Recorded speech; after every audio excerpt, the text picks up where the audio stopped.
Hala, grabe na nga ang volcanic smog dito sa Taal dahil ng Taal Volcano. Safe pa kayong palabasin ng ating pack members? Paglabas ko nga today talaga nag-face mask agad ako at may dala din akong mga tinapay. Eto nga ang sumalubong agad sa akin. Grabe kaaga ng mga to. Talagang nandito agad at nakaabang. Sobrang tuwa din naman talaga sumalubong. Tumatalsik yung phone ko sa pagkakita-cute nila sa akin. Dahil nga kasi buntis ako, kailangan kong mag-walk every morning at ito nga dinatnan ko ngayong umaga. Special pa naman tong morning na to kasi nagdala ko ng pagkain na kakainin namin kasama ng mga to habang nag-walk. Sakto, nasa labas rin nga pala ang ating pack members kasi nga po nililinis yung kanilang mga room. Silip na silip tuloy sila kasi nga andito yung mga doggies, pero alam nyo ba, grabe na ang volcanic smog dito sa Taal. Kaya nga paglabas ko talaga nag-face mask agad ako kasi nakakasama nga daw ito para sa health. Nakita ko rin sa internet na nag-cancel na ng pasok ko yan, mapa-private or public schools man yan at all levels. Dahil nga yan sa volcanic smog or VOG dulot ng Taal Volcano. May mga post na rin all over social media kung ano yung mga hindi dapat gawin ngayong may volcanic smog. Talaga nga pinaanya ng lahat na magsuot ng face mask at uminom ng napakaraming tubig. At syempre, wag na rin lumabas masyado ng bahay. Kasi nga hindi maganda sa health kapag naka-inhale tayo ng volcanic smog. Kaya nga sabi ko, saglit lang talaga ang pag-walk ko today. Kailangan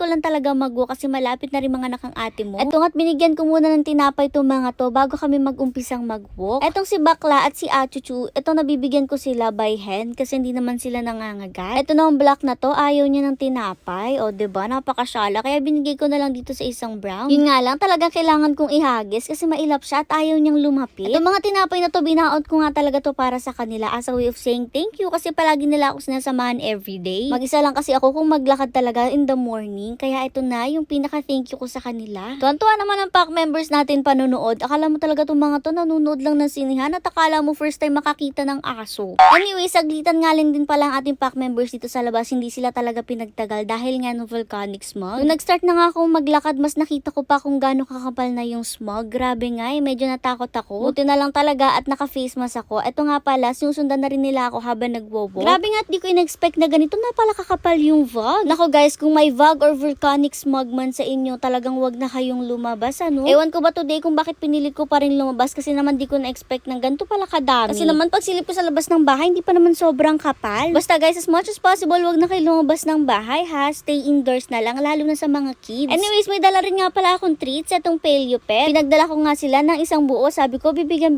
ko sila habang naglalakad. Kasi grabe, natutuwa talaga ako sa kanila kapag sinasamahan nila ako. Everyday kasi talaga to na sinasamahan nila ako. Kaya naman sobrang pasasalamat ko sa kanila. Sa totoo lang, hindi kasi ako comfortable na maglakad mag-isa kahit dito lang sa amin. Safe naman dito, kaso hindi talaga ako komportable kapag mag-isa. Pero nga kapag nga sinasamahan nila ako, komportable ako kahit papano. At feel ko safe na safe ako. Natutuwa lang din ako kasi naisip nila na samahan ako everyday. Kahit pati sila kailangan din mag-exercise. Kapag naman nagwa-walk-walk kami, ayan sila paamoy-amoy sa gilid, paiihi-ihe, papupu-pupu. Ganun lang yung ginagawa nila. Para talaga normal na nagwa-walking lang din sila at nag-e-enjoy lang din ng moment habang naglalakad-lakad kami. Pero madalas talaga itong si Achuchu lang yung kasama ko. Pero ngayon tatlo na nga silang kasama ko. Sumama itong si Bakla at saka itong itim. And actually kasama rin nga namin yung dalawa sa tatlong magkakapatid na brown. Kaya ayan, binibigyan ko rin kahit medyo mailap talaga sila. Yung isa nga, yung medyo black yung face, talaga napakalayo. Kaya ang layo din ng hagis ko para naman makatikim siya. Sa tinagal-tagal na namin pinakakain sila, talagang hindi pa na sila natututo na lumapit sa amin. Talagang may pagkailap nga po silang buong pamilya. Pero okay lang po yan. Siguro nga ay 5 minutes lang din yung tinagal ng walk namin kasi diretsong uwi na rin ako kasi nga ayan, natatakot ako sa VOG. Pero sunod lang naman sila sa akin kaya carry bells lang at ito nga parang ayaw akong papasukin sa loob. Kaya sabi ko papasok na ako, bigyan ko na lang sila ng kanin later. Pagpasok ko naman nasa loob na rin ng ating pack members kasi saglitan nga lang talaga silang pinalabas. Syempre magbe-breakfast na nga rin sila kaya ayan, inihahanda ng kakainin nila. For breakfast, konting dog food nga lang po ang kain nila kasi konti lang sila kumain sa umaga at syempre nilalagyan niya ng malunggay powder. Kasi alam niyo naman si malunggay powder ay napakadaming benefits para sa ating mga fur babies and actually kahit sa tao din. Kaya nga every meal nila hindi pwedeng walang malunggay powder. Alam niyo yan at palagi yung nakikita kapag magpapakain tayo. At ngayon nga noon a diet sila at hindi sila pinag-uulam ng meat. Talagang kumakain pa rin sila kahit malunggay powder lang yung nasa ibabaw. Hindi na kami gumagamit ng kung ano-ano mga toppers kasi mas nagiging pihikan nga sila kapag nakakatikim ng masasarap. Kasi alam niyo naman ang mga huskies talagang normal na sa kanila yung pagiging picky eaters. Ayan, nagsisikain na nga sila at alam niyo naman si Hercules bago talaga kainin, tinakalat niya muna. May nakasilip pa nga dito sa labas ng mansion, talaga nag-aabang na rin ng pagkain niya. After naman kumain natin pack members, ito naman yung bago sa routine nila at nagiging gawain na nga nila to everyday. Habang hindi pa sila inaantok, manonood-nood nga muna sila. Ayan, naka-projector ang mga ate mo. Hindi ba basta yan be? Naka-Netflix and chill. O, diba, Shala?